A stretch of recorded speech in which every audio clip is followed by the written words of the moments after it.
자, 오늘 말씀의 제목은 하나님께 감사합시다 라는 제목으로 말씀을 드립니다.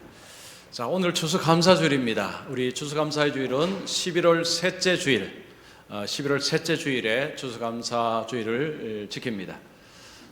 자, 우리가 이 추수감사주일을 지키는 것은 이게 어디서 이게 왔을까요?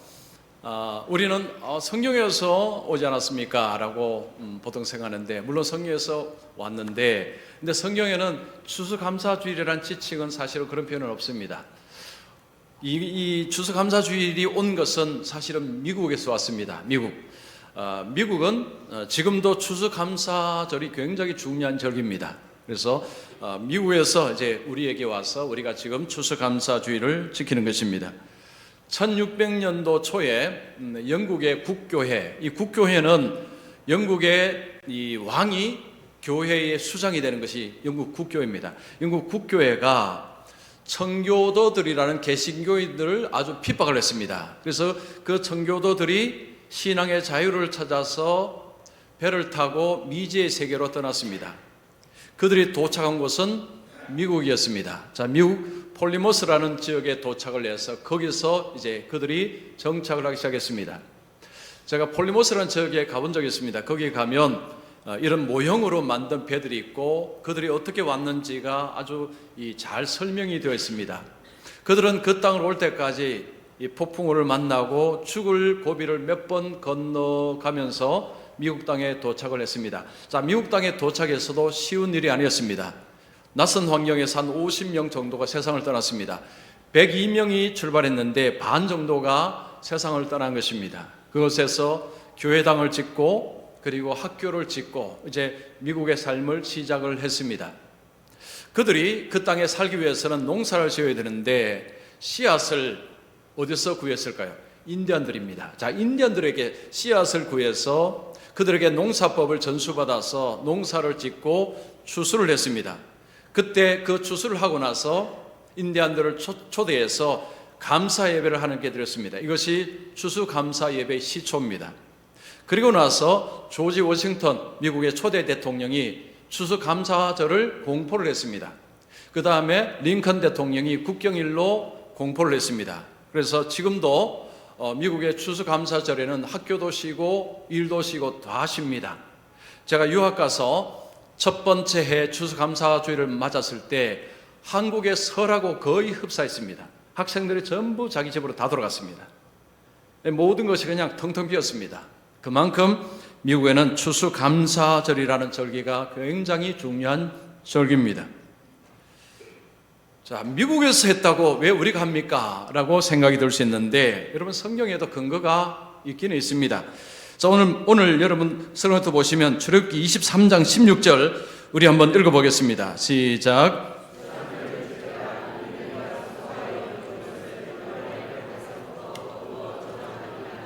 자, 거기 보면 수장절, 초막절 이렇게 부릅니다.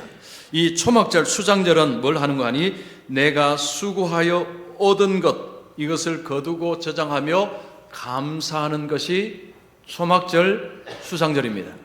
그래서 이 초막절, 수장절은 가만히 보면 오늘날 우리 추수감사절하고 흡사합니다. 그래서 이 추수감사라는 지칭은 없지만 이런 표현을 통해서 이스라엘 백성들이 하나님 앞에 추수하고 감사한 이런 절기를 볼 수가 있습니다. 그래서 우리가 지금 이 추수감사주일을 지키는 것은 그냥 미국이 했다고 따라하는 것이 아니라 여러분 성경에서 근거를 가지고 있기에 자, 우리도 그렇게 하는 것입니다. 자, 우리는 농사를 짓지는 않습니다. 그렇지만 추수감사라는 것은 연말에 합니다. 연말. 추수는 연말에 합니다. 자, 우리가 지금 11월 한 해 그 연말입니다.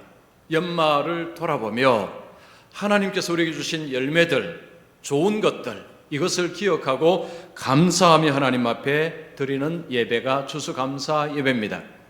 자, 우리가 추수감사 예배뿐만 아니고 늘 감사해야 되지만 특별히 추수감사 예배는 한 해를 돌아보고 하나님의 은혜에 감사하는 의미가 있습니다. 자, 그러면 우리가 이 감사주일, 감사를 어떻게 해야 하나님께서 기뻐하실까요? 자, 오늘 본문의 말씀이 우리에게 그 방식을 알려줍니다. 자, 먼저 감사는 하나님께 하는 것입니다. 감사는 하나님께 해야 하는 것입니다. 자, 우리가 감사라는 것은요, 예수를 믿든지 안 믿든지 다 중요하게 여깁니다. 요즘은 여러분 서점에 가시면 이 감사에 관한 책들이 굉장히 많이 나와 있습니다.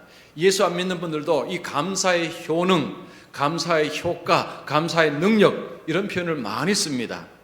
예수를 믿든지 안 믿든지 감사는 정말 인생에 중요합니다 라는 이야기를 많이 합니다. 그러면 감사는 누구에게 하느냐?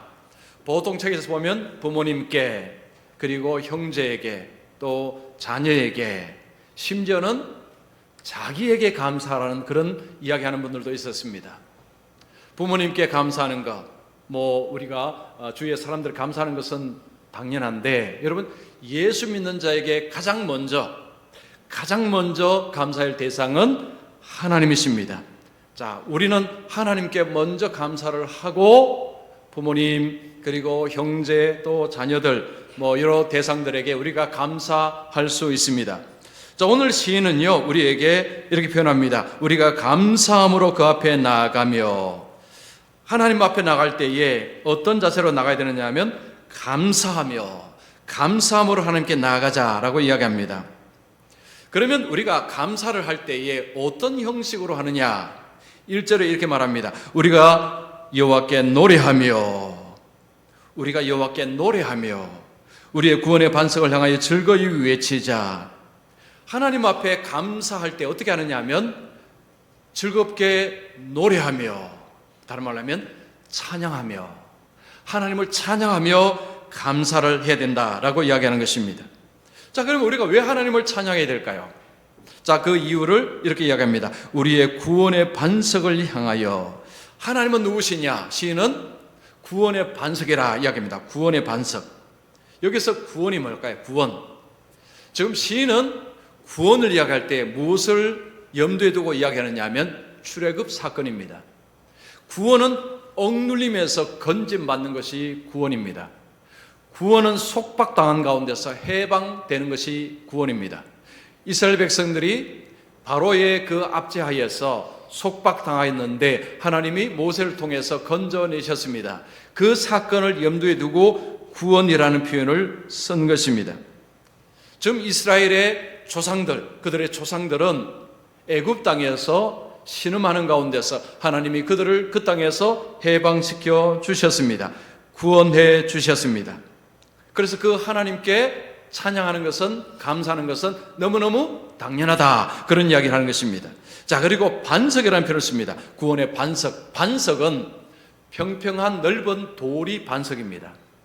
이 반석은 뭘 상징하는가 하면 신실하심, 변하지 않는 신실하심을 상징하고, 또 하나는 사람이 짐승이나 강도로부터 자신을 보호하기 위해서 숨는 곳이, 이것이 바로 반석입니다. 하나님은 우리에게 어떤 분이시냐? 하나님은 늘 신실하신 하나님, 그리고 우리가 숨을 곳이 되시는 하나님, 우리를 보호하시는 하나님. 지금 시인은 그렇게 이야기하는 것입니다. 하나님은 우리를 구원하시는 하나님, 그 하나님은 늘 신실하신 하나님, 그리고 우리의 보호막이 되시는 하나님. 이스라엘 백성들이 광야로 들어갔을 때에 먹을 것이 없었습니다. 하나님이 만나를 주셨습니다. 메추라기 주셨습니다. 낮에는 구름 기둥으로, 밤에는 불 기둥으로 인도하시고 보호하여 주셨습니다.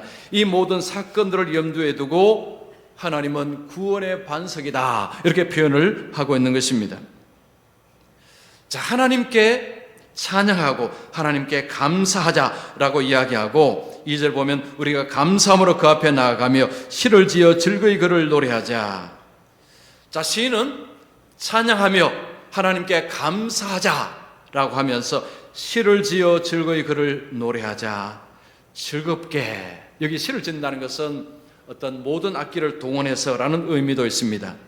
그래서 우리가 모든 악기를 동원해서 즐겁게 그 하나님의 구원을 기억하고 하나님의 보호하심을 기억하고 우리 하나님을 찬양하자라고 외치는 것입니다. 보통 사람이 감사할 때 마음으로 감사할 수 있고요, 입으로 감사할 수 있습니다. 여러분, 마음으로 감사하는 것하고 입으로 감사하는 것하고 어느 쪽이 더 유익될까요? 자, 실험을 한 사람이 있습니다. 그 어느 연구팀이 그 사람들을 향해서 이렇게 이제 주문을 했습니다. 한날은 아침에 말로 소리 내어서 감사를 해보십시오라고 하고, 그 다음 날은 그냥 마음으로 감사해 보십시오라고 그렇게 요구를 했습니다. 그리고 두 번을 이제 이틀 한 뒤에 그들에게 물었습니다. 어느 쪽이 이 감사의 어떤 느낌이나 기분이 오래 갔습니까? 라고 하니 대부분의 사람들이 말로 하니 이 깊이와 길이가 훨씬 좋았습니다.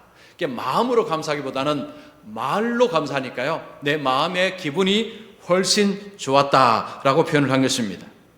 자, 지금 시인은요, 하나님께 마음으로 감사하자 아닙니다. 말로 소리치고 외치자, 입으로 표현하자라고 이야기하는 것입니다. 자, 그렇게 할 때 우리의 심령이, 우리의 마음이 또한 복을 얻는 것입니다. 만약에 우리가 이 감사를 안 하게 되면, 여러분, 감사가 빠지면 그 자리에 뭐가 들어올까요? 불평, 원망이 들어옵니다. 우리 입술에 감사가 이게 사라지면 그 자리에 그냥 들어오는 것이 불평, 원망입니다. 이스라엘 백성들이 애굽에서 나왔습니다. 엄청난 구원을 경험했습니다. 그러면 그들은 감사만 해야 되는데, 광야에서 그들은 불평을 했습니다. 그래서 그들은 아무도 가나안 땅에 못 들어갔습니다. 자, 이 사건은 우리에게, 우리가 불평을 일삼게 되면 불행을 부른다는 것을 우리가 배웁니다. 반대로 우리가 감사를 하게 되면 복을 부르는 것입니다. 복된 삶을 사는 것이 우리가 감사를 하게 되면 일어나는 일입니다. 자, 시인은 3절에 하나님을 찬양하고 감사해야 되는데, 감사해야 되는 이유를 또 하나 이야기합니다. 여호와는 크신 하나님이시요 모든 신들보다 크신 왕이시기 때문이로다. 여기서 크다는 것은 능력이 크다는 것입니다. 하나님은 눈에 보이지 않습니다. 키가 한 2m 정도 된다, 이래서 크다, 이런 의미가 아닙니다. 하나님의 권능이 크시다는 것입니다. 이스라엘 백성들이 나올 때에 10가지 재앙을 통해서 그 애굽의 신들을 심판하셨습니다. 바로 그 장면을 염두에 둔 것입니다. 하나님의 권능은 모든 세상의 신들을 다 압제하고 승리하신 하나님, 그 신들이 있다는 의미가 아닙니다. 그 신들이 사람을 섬기지만 아무것도 아니었습니다. 하나님만이 참신임을 드러내셨습니다. 그래서 시인은 하나님은 크신 하나님이다. 자, 1절과 3절을 정리하면 이렇습니다. 하나님은 크시기 때문에 우리에게 구원을 주시고 우리를 보호하실 수 있는 분이시다. 그래서 우리가 하나님을 찬양하고 하나님께 감사해야 된다. 그 이야기를 하는 것입니다. 자, 우리가 추수감사 주일을 맞이하면서 우리가 한 해를 돌아보면, 자, 무엇을 감사하실 수 있습니까? 지금까지 내가 산 것이 주님의 은혜라, 이런 고백이 됩니다. 여러분, 죄와 사탄의 그 위협 속에서, 그 권세 속에서 우리를 건져내신 분이 하나님이십니다. 예수 그리스도의 십자가의 공로를 통해서 우리를 해방시켜 주시고, 그리고 나날이 우리의 삶을 보호하시고 인도하여 주십니다. 특별히 우리 추수감사주일은 한 해를 돌아보기 때문에 지난 한 해 동안 하나님께서 우리에게 베푸신 은혜에 감사하는 것입니다. 그런데 내가 이렇게 돌아보니 별로 감사할 것이 없는데 뭘 감사해야 되지? 삶은 여러 가지 어려운데 뭘 감사해야 되나? 혹시 이런 생각이 드십니까? 자, 제가 드리는 이야기 한번 잘 들어보시기 바랍니다. 뿌리라는 소설이 있습니다. 뿌리. 여러분 읽어보신 분 계실지 모르겠습니다. 자, 미국의 이 흑인들의 애환을 그린 소설이 뿌리입니다. 이 뿌리 작가가 알렉스 헤일리라는 사람입니다. 자, 이 사람의 사무실에 들어가면 벽에 그림이 하나 있는데 이 그림이 좀 이상하다고 합니다. 거북이가 있는데 그 거북이가 담장 꼭대기 위에 이렇게 있는 것입니다. 이 그림이 이상한 거죠. 거북이가 담장 꼭대기 위에 딱 있는 것입니다. 이 그림이 그 사람의 사무실에 걸려 있다고 합니다. 사람들이 그림을 보면서 질문합니다. 아니, 이 이상한 그림, 이게 왜 이렇게 걸어놨습니까? 그때 이분이 그런 이야기 했습니다. 제가 쓴 작품을 이렇게 생각하면 내가 너무 뿌듯하답니다. 내가 이렇게 지혜가 있구나, 내가 이렇게 실력이 있구나, 내가 이렇게 대단하구나 라는 생각이 드는데, 그 생각이 들 때마다 그 그림을 본답니다. 저 거북이가 어떻게 저 꼭대기에 올라갔을까? 누군가가 거북이를 저 꼭대기에 올려놓았기에 저 거북이가 저 꼭대기에 올라갔지.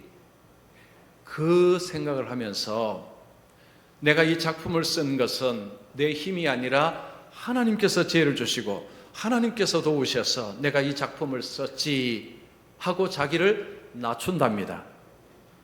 사무실을 들어오고 나갈 때마다 그 그림을 보면서 내가 내 힘으로 사는 것이 아니지, 내가 내 능력으로 사는 것이 아니지 라고 자신에게 자꾸 되뇌인다고 합니다. 그 그림을 보면서 내가 내 힘으로 산 것이 아니지, 저 거북이가 어떻게 지 힘으로 저기 올라갔겠는가, 누군가가 올려놓았기 때문에 올라간 것처럼 내가 이 작품을 쓴 것도 하나님의 은혜지, 하나님이 도우셨기에 이것이 가능했지라고 생각을 한다고 합니다.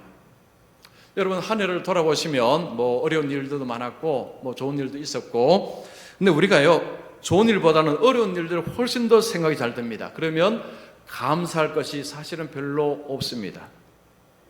그런데 여러분, 지금 내 사지가 멀쩡한 거요, 이거 보통 은혜가 아닙니다.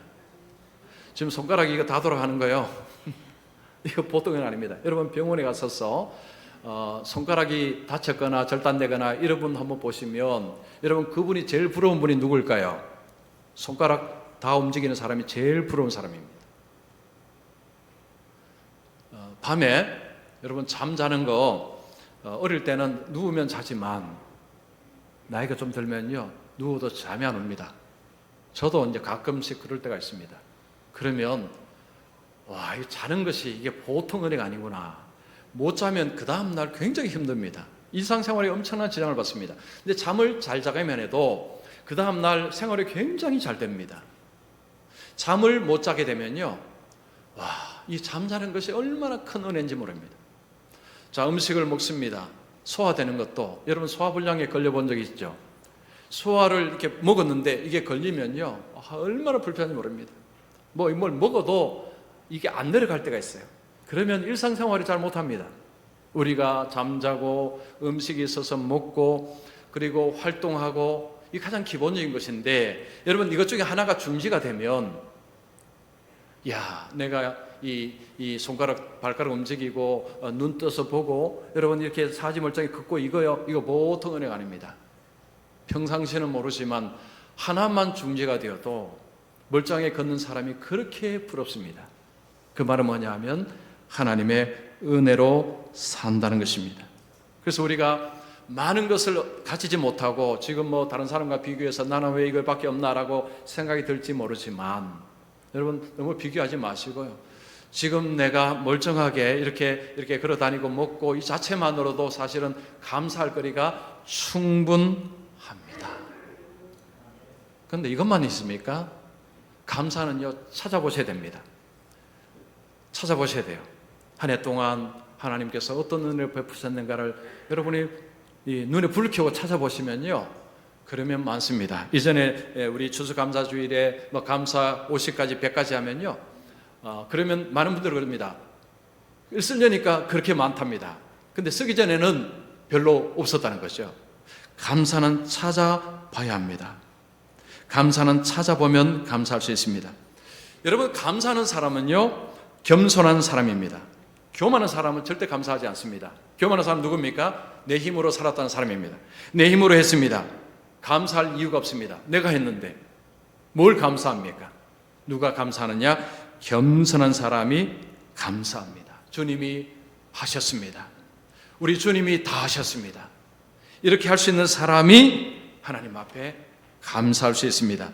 2014년에 엘리엇 크루저라는 교수가 어떤 연구팀을 이제 이끌면서 사람들을 대상으로 이제 조사를 했습니다. 실험을 했습니다. 이제 사람을 두 집단으로 나누었습니다. 한 집단의 사람들에게는 지난 2시간 동안 한 일을 기록을 하라고 했습니다. 그냥 한 일을 기록하는 것입니다. 두 번째 집단 사람들에게는 감사 일기를, 감사 편지를 써보라고 했습니다. 대상은 상관없는데 하여튼 감사 편지를 쓰라고 했습니다. 그리고 시간이 좀 지나고 그 두 그룹의 사람들에게 동일하게 이런 말을 했습니다. 자, 여러분들, 어떤 사람이 여러분을 향해서 화를 내고 여러분을 맹비난하고 있다고 상상을 해보십시오. 자, 그러면 여러분이 거기에 어떻게 반응하시겠습니까? 라고 물었습니다. 자, 두 그룹의 사람들 중에 한 그룹의 사람은요, 그 이야기를 들었을 때 그 비난을 한다면 뭔가 이유가 있겠지, 내가 한번 들어볼까 하는 반응을 보였답니다. 한 그룹의 사람은요, 그 이야기를 들으면서 바로 나도 화를 내겠다라고 반응을 했다고 합니다. 여러분, 어느 쪽 사람들이 그 사람의 말에 내가 한번 귀를 기울여 보겠다 했을까요? 감사 편지를 쓴 사람들. 그래서 이 교수가 이야기합니다. 감사의 편지를 쓴 사람, 감사를 하는 사람이 겸손하더라. 이걸 뒤집으면요, 겸손한 사람이 감사합니다. 감사하는 사람이 교만하고요, 교만한 사람이 감사하고, 감사하는 사람이 겸손하고요, 겸손한 사람이 감사. 이거는 결국 두 개 다 똑같은 것입니다. 교만한 사람은 감사하지 않습니다. 겸손한 사람은 감사합니다. 감사하니까 또 겸손해지는 것입니다. 자, 우리가 감사할 때 하나님 앞에 우리는 겸손해집니다. 그러면 하나님의 은혜를 입습니다. 자, 우리 야고보서 4장 6절 말씀 우리 같이 읽습니다. 시작.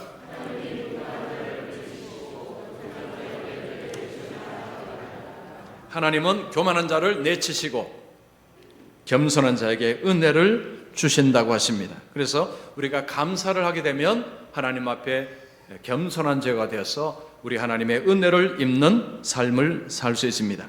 여러분, 감사 누구에게 해야 됩니까? 하나님께 하는 것입니다. 어떻게 감사해야 됩니까? 찬양함으로, 입술로 하나님을 찬송하는 것입니다. 하나님 앞에 우리가 예물을 가지고 우리의 온 마음을 가지고 우리 입술로 하나님을 찬양할 때 우리는 하나님 앞에 겸손한 자가 되어서 하나님의 은혜를 입는 백성으로 살아갈 수가 있습니다. 자, 오늘 추수감사주일에 우리 성도님들은 먼저 하나님 앞에 감사하시고, 그리고 하나님 앞에 자기를 낮추심으로 평생의 삶에 하나님의 은혜를 입는 우리 모든 성도님들 되시기를 축원합니다.